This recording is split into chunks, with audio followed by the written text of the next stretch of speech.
प्रदेश में वज्रपात से 83 लोगों की मौत। मुख्यमंत्री नीतीश कुमार ने मृतकों के परिजनों को 4-4 लाख रुपए अनुदान देने का दिया निर्देश। मौसम विभाग ने लोगों को किया अलर्ट, अगले 72 घंटे में भारी बारिश और ठनके का खतरा।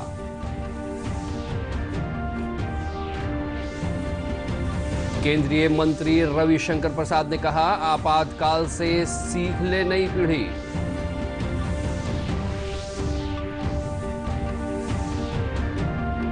और सीबीएसई की 10वीं और 12वीं की परीक्षाएं हुई रद्द।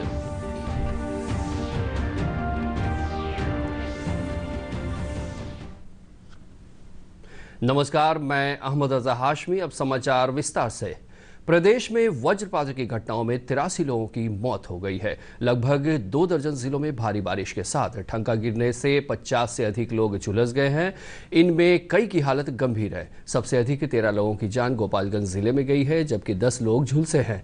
वहीं उत्तर बिहार में 24 लोगों की मौत हो गई है। 20 से अधिक लोग झुलस गए हैं, जिनका इलाज चल रहा है। इधर मुख्यमंत्री नीतीश कुमार ने ठनके में मारे गए लोगों के प्रति गहरी संवेदना व्यक्त की है। मुख्यमंत्री ने कहा कि आपदा की इस घड़ी में वे प्रभावित परिवारों के साथ हैं। मुख्यमंत्री ने मृतकों के परिजनों को 4-4 लाख रुपए अनुग्रह अनुदान देने का निर्देश दिया है। अब तो हम लोग को इसके लिए भी एहतियात करना पड़ेगा। सभी लोगों को चाहिए कि जब इस तरह बारिश और बिजली भी चमकती है तो लोग घर के अंदर रहें और पेड़ के नीचे तो बिल्कुल नहीं रहें। पेड़ पर गिरने की ज़्यादा संभावना रहती है। घर के अंदर रहें।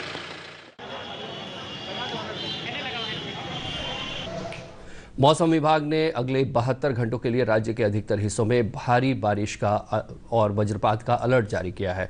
उत्तर और मध्य बिहार के साथ ही नेपाल के तराई से सटे इलाकों में इसका सबसे ज्यादा असर दिखने के आसार हैं। पूर्वी चंपारण, पश्चिमी चंपारण, गोपालगंज, सीवान, शिवहर, सीतामढ़ी, दरभंगा, अररिया, सहरसा और मधेपुरा जिले को रेड जोन में रखा गया है। कल भी इन इलाकों में भारी बारिश होती रही थी।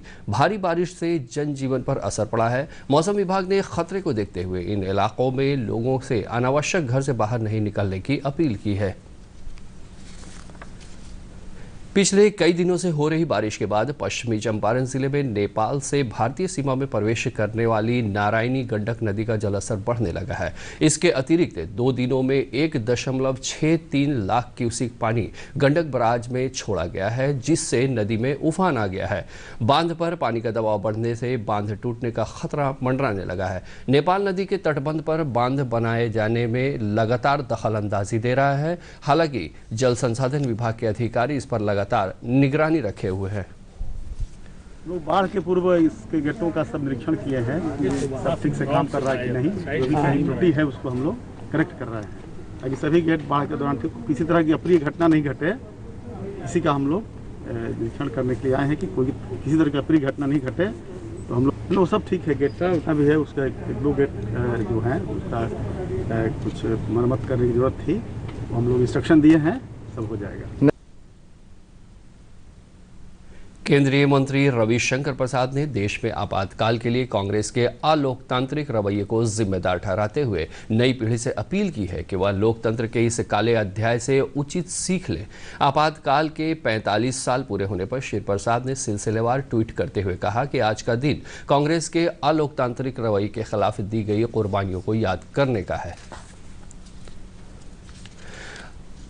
एनडीए के 5 उम्मीदवारों ने बिहार विधान परिषद के चुनाव के लिए नामांकन दाखिल किया है। इनमें जदयू के 3 और भाजपा के 2 प्रत्याशी शामिल हैं। इस अवसर पर मुख्यमंत्री नीतीश कुमार, उप मुख्यमंत्री सुशील कुमार मोदी, पथ निर्माण मंत्री नंदकिशोर यादव सहित एनडीए गठबंधन के कई नेता मौजूद थे। पर्चा दाखिल करने वालों में भाजपा के संजय म्यूख और सम्राट चौधरी, जबकि जदयू से गुलाम गौस, कुमुद वर्मा और भीष्म सहनी शामिल हैं। राज्य में कोरोना संक्रमितों की संख्या बढ़कर 8,381 हो गई है। स्वास्थ्य विभाग के सचिव लोकेश कुमार ने बताया कि कोरोना से ठीक होने वालों की संख्या लगातार बढ़ रही है। पिछले 24 घंटों के दौरान 374 मरीज ठीक हुए हैं। इन्हें मिलाकर ठीक होने वालों की संख्या 6,480 हो गई है। 19 इन्फेक्शन से ठीक होने वाले व्यक्तियों की संख्या 374 है।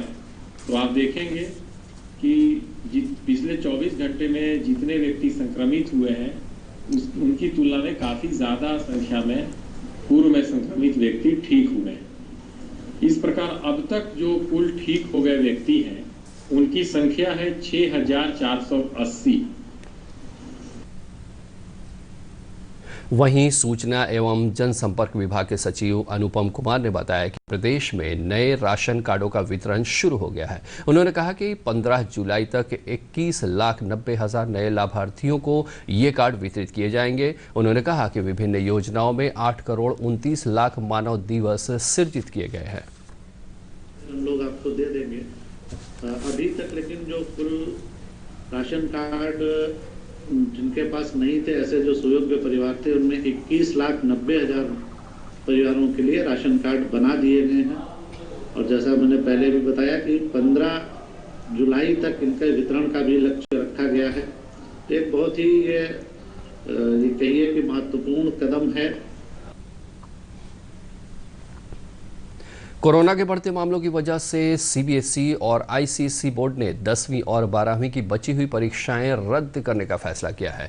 दोनों बोर्ड ने कल सुप्रीम कोर्ट में सुनवाई के दौरान यह जानकारी दी। इस पर अदालत ने केंद्र और सीबीएसई को 12वीं कक्षा की परीक्षा को लेकर नई अधिसूचना जारी करने को कहा है। इस मामले में आज दोबारा सुनवाई होगी। सुप्रीम कोर्ट ने सीबीएसई और केंद्र सरकार ने कहा है कि कोर्ट में आंतरिक मूल्यांकन और परीक्षा के बीच विकल्प का मामला स्पष्ट करे। साथ ही राज्य बोर्ड परीक्षाओं की वर्तमान स्थिति और परीक्षाओं की तारीख के बारे में भी बताए। इससे पहले महाराष्ट्र, दिल्ली और ओडिशा ने सुप्रीम कोर्ट में हलफनामा दायर कर कोरोना के चलते परीक्षा कराने में असमर्थता जताई थी। रेलवे बोर्ड ने कहा है कि सभी नियमित मेल, एक्सप्रेस और उपनगरीय सेवा की ट्रेनों का संचालन 12 अगस्त तक रद्द रहेगा। रेलवे विभाग ने देश में कोरोना के लगभग बढ़ते मामलों को देखते हुए यह फैसला लिया है। हालांकि राजधानी मार्ग पर चलने वाली 12 जोड़ी स्पेशल ट्रेनों और 1 जून से शुरू हुई 100 जोड़ी अन्य ट्रेनों का परिचालन होता रहेगा। रेलवे ने कहा है कि नियमित समय सारणी की ट्रेनों के हिसाब से 1 जुलाई से 12 अगस्त तक बुक कराए गए टिकटों को रद्द माना जाएगा। रेलवे इसके लिए यात्रियों को पूरा रिफंड देगा। इससे पहले रेलवे 30 जून की नियमित ट्रेनों का परिचालन रद्द कर चुका है।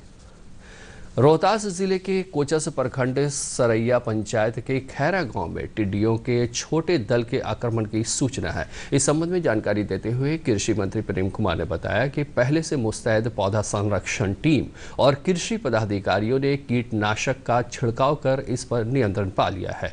इनमें से अधिकतर टिड्डियों के मारे जाने की खबर है। शेष टिड्डी बक्सर की तरफ निकले हैं। कृषि पदाधिकारियों की टीम लगातार इस पर निगरानी रखे हुए है। रोहतास जिला अंतर्गत कोचस प्रखंड के सरैया पंचायत के खैरा ग्राम में टिड्डियों के छोटे दल का आक्रमण हुआ था। आक्रमण की सूचना मिलते ही हमारे पौधा संरक्षण संभाग के पदाधिकारी, कर्मचारियों एवं अग्निशामक दस्ते के कर्मियों ने रात में टिड्डियों के दल पर कीटनाशक छिड़काव कर उस पर नियंत्रण कर लिया गया है। इससे पहले कृषि कल्याण मंत्रालय भारत सरकार द्वारा 101 प्रखंड तकनीकी प्रबंधक, सहायक तकनीकी प्रबंधक और लेखापालकों को नियोजन पत्र भी दिया गया है। कृषि मंत्री प्रेम कुमार ने बताया कि इन नियुक्तियों से किसानों को वैज्ञानिक तकनीक से कृषि के संबंध में जानकारी मुहैया हो सकेगी। है जिनका मुख्य आजीविका कृषि है, जाकर के बिहार का व्यवस्था का ऋण कृषि है। किसान भाइयों को काफ़ी मदद मिलेगी। हम बिहार में किसान चौपाल, किसान गोष्ठी, किसान पाठशाला का आयोजन कर रहे हैं। लोग गाँव में जाएंगे, जहाँ किसानों को अवेयर करेंगे और जो नए टेक्नोलॉजी आए हैं उनको जोड़ करके जब खेती करेंगे उत्पादन हमारा बढ़ेगा। जा करके हर आदमी का सपना होता है कि उसका अपना घर हो। गरीबों के इसी सपने को साकार कर रही है प्रधानमंत्री आवास योजना। नालंदा जिले में आर्थिक रूप से कमजोर परिवारों को मकान मुहैया कराने के लिए प्रधानमंत्री आवास योजना के तहत निर्माण कार्य तेजी से चल रहा है। ग्रामीणों को काफ़ी लाभ मिला है। इस विषय में ग्रामीण विकास मंत्री श्रवण कुमार कहते हैं कि बिहार में प्रधानमंत्री आवास योजना की स्थिति काफ़ी बेहतर है। श्री कुमार ने कहा कि बिहार में जिन गरीब परिवारों के पास आवास नहीं है, उन्हें आवास मुहैया कराने के लिए भारत सरकार और बिहार के मुख्यमंत्री नीतीश कुमार के निर्देश पर सर्वेक्षण कराया गया है। ये भारत सरकार के जो ग्रामीण विकास विभाग के मंत्री हैं, माननीय श्री नरेंद्र सिंह तोमर जी को धन्यवाद मैं देना चाहता हूँ कि जो भी बिहार में लक्ष्य निर्धारित था उस सभी लक्ष्यों को 2020 में ही पूरा करने का निर्देश दे दिया। और इसके अलावे भारत सरकार और बिहार के मुख्यमंत्री जी के निर्देश पर एक सर्वेक्षण कराया गया कि आज इसके अतिरिक्त कौन कौन ऐसे गरीब हैं जिनके पास आवास नहीं है, उसको आवास निर्माण की सुविधा प्रदान की जाएगी। वहीं मकान मिलने से झुग्गी झोपड़ी में रहने वाले लोग काफ़ी खुश हैं। वे बताते हैं कि वे अब अपने पूरे परिवार के साथ अपने खुद के मकान में रह रहे हैं। केंद्र सरकार से हमको जो मिला, रहने से अलाचार थे, इसलिए हमको सरकार दिया। अब रहने में शांति वातावरण मिल रहा है, बाले बच्चे आराम कर रहे हैं। मातृ इंदिरा से घर मिला है, अपना परिवार के साथ रह रहा हूँ। पहले दिक्कत होता था? पहले बहुत दिक्कत है, अब बढ़िया से रह रहे हैं। हाँ। प्रधानमंत्री आवास योजना नालंदा में गरीब परिवारों के लिए वरदान साबित हो रही है। झुग्गी झोपड़ी में रहने वाले अब अपने मकान में रह रहे हैं, जिससे वे काफी खुश हैं। नालंदा से कुमार प्रशांत की रिपोर्ट, दूरदर्शन समाचार, पटना। खगड़िया जिले के किसान वैज्ञानिक तरीके से मेथा की खेती करके न सिर्फ अपनी आय दोगुनी कर रहे हैं, बल्कि लॉकडाउन में अपना रोजगार खो चुके दूसरे प्रवासी ग्रामीणों को भी काम मुहैया करा रहे हैं। मेथा की खेती से खगड़िया के किसानों का जीवन कैसे खुशहाल बन गया है, पेश है एक रिपोर्ट।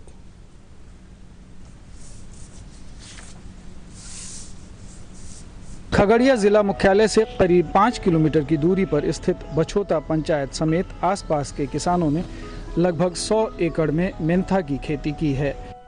मेंथा की फसल और आमदनी अच्छी होने से किसान काफी खुश हैं। इससे दूसरे प्रदेशों से लौटे प्रवासियों को भी रोजगार मिल रहा है। जहां किसान लोग लगभग 100 एकड़ से ज्यादा मेंथा लगाकर खेती करते हैं और इसमें 1 एकड़ में लगभग 20,000 रुपया खर्च होता है किसानों को, और इसमें किसानों को आमदनी 40,000 होता है। यानी कि 1 बीघा में 1 एकड़ में 60,000 रुपया का जो है इसमें आमदनी होता है, जिसमें 20,000 खर्च होता है और 40,000 किसानों को फायदा होता है। मेंथा की खेती के बारे में यहाँ के किसान बताते हैं कि 1 कट्ठा खेत से मेंथा के पौधे में लगभग 2 किलो तेल निकलता है। ये तेल बाजार में 1,000 या उससे अधिक प्रति लीटर की कीमत में बिकता है।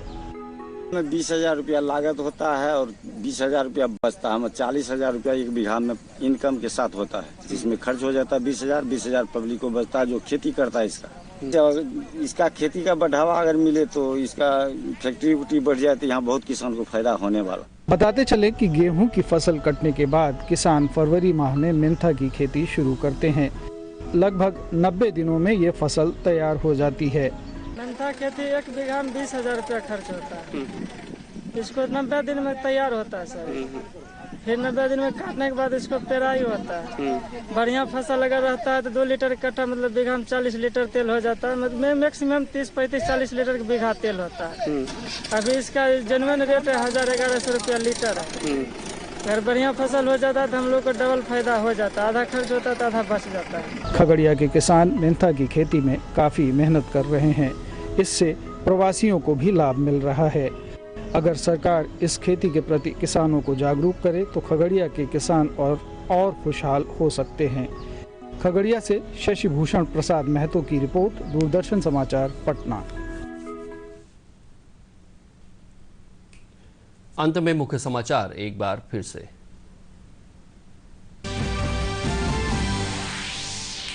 प्रदेश में वज्रपात से 83 लोगों की मौत। मुख्यमंत्री नीतीश कुमार ने मृतकों के परिजनों को 4-4 लाख रुपए अनुदान देने का दिया निर्देश। मौसम विभाग ने लोगों को किया अलर्ट, अगले 72 घंटे में भारी बारिश और ठनके का खतरा।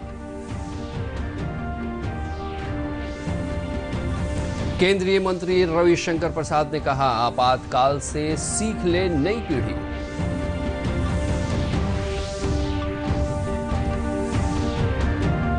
और सीबीएसई की 10वीं और 12वीं की परीक्षाएं हुई रद्द।